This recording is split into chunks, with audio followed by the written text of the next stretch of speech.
धर्मपद 12वीं शताब्दी में एक छोटे से गांव में पले थे। जब वह 12 साल के थे तब तक उन्होंने उड़िया मंदिर के निर्माण की कला में सफलता हासिल कर ली थी।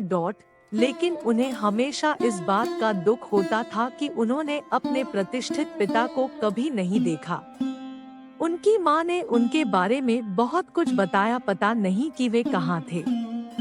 12वें जन्मदिन पर उन्होंने अपनी माँ से एक उपहार मांगा, अपने पिता से मिलने का मौका, जिसे वह अब नहीं कर पाई।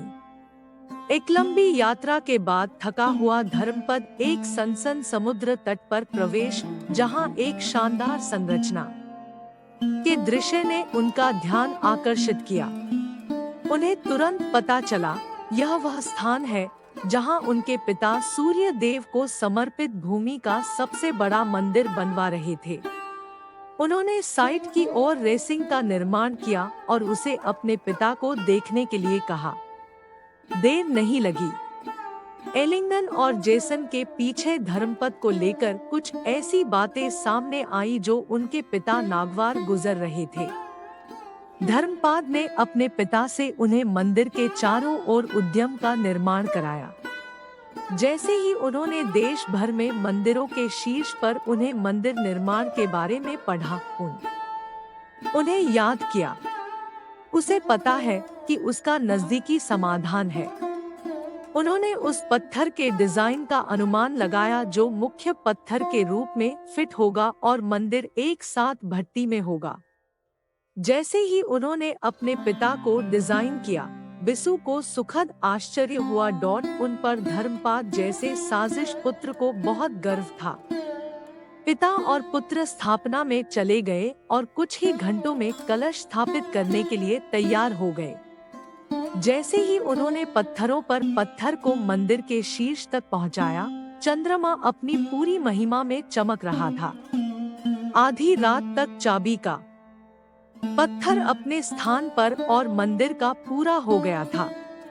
बिसु अपने बेटों के लिए खुशी की बात करते थे, जिसमें हजारों लोग शामिल थे। जैसे ही सफलता का उत्साह कम हुआ, धर्मपद ने मंदिर के पूरे दर्शन के लिए सामूहिक लोगों के बीच एक फुसफुसाहट बैठक की। लोगों को डर था कि राजा के शिल्पकार के प्रति अधिक दयालुता नहीं होगी, क्योंकि कलश का निर्माण स्वयं शिल्पकार ने नहीं बल्कि एक 12 साल के बच्चे ने किया था। धर्मपद ने कभी भी अपने मत के लिए महिमा, नाम या संप्रदाय नहीं चाहा। उसे खुशी थी कि वह भगवान के लिए मंदिर का निर्माण पूरा करके अपनी जान बचा सके। वह धीरे धीरे मंदिर तक पहुंच गए। कुछ ही समय में वह कलश के टॉप पर खड़ी हो गई थी, जहां वह अभी खड़ी हुई थी। जैसे ही सूर्य की पहली किरणें मंदिर को द्वीप समूह क्षितिज की ओर देखा, मानो सूर्य देव अपना आशीर्वाद प्राप्त कर रहे हों।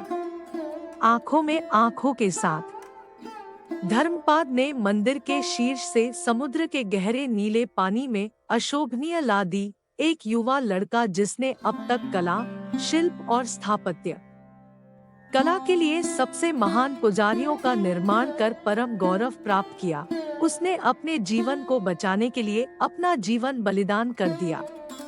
हजारों वर्षों के बाद सूर्य मंदिर नष्ट हो गया है, लेकिन धर्मपद अभी भी लोक कथाओं और क्षेत्र के हर युवा शिल्पकार के स्मारकों में जीवित है।